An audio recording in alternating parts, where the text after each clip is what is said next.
Oyagala okumanya ebiriwo, ebyaliwo, oba ebigenda okubaawo. Program Tambula n'okumanya eggose. Tambula n'okumanya ku MRU TV ne Royal FM.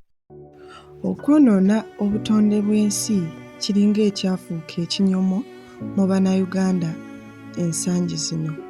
Bano boonoona obutonde bw'ensi wabula balinga abatamanyi nti kye bakola kibi. Kolongo bebimu ku ebyo ebitundu ebimanyikiddwamu okubeeramu obukyafu.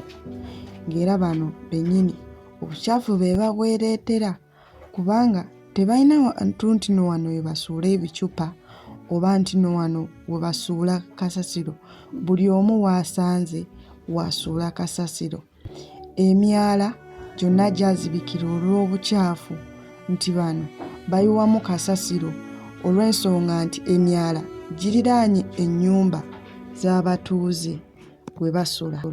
Emyala gavumenti gye yabateerawo okusobola okutambuza amazzi, bano bagiyiwamu kasasiro ne kiviirako okubeera nga tegikyasobola kugatambuza bulungi.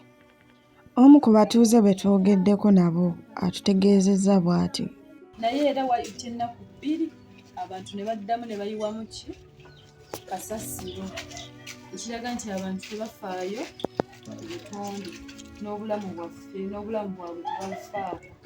Bano era basaba akakiiko oba ekitongole ekikwasaganya ebyobuyonjo mu ggwanga ekya National Environment Management Authority oba NEMA okubakwasizaako okutooza fayini eri abo bonna abataagala kugoberera mateeka gateekebwawo mu kukuuma obutonde bw'ensi. Nsigadde nze Namukwaya Lilian ku lwa MRU TV wamu ne Royal Famma Ssaabasajja Kabaka awangaaye.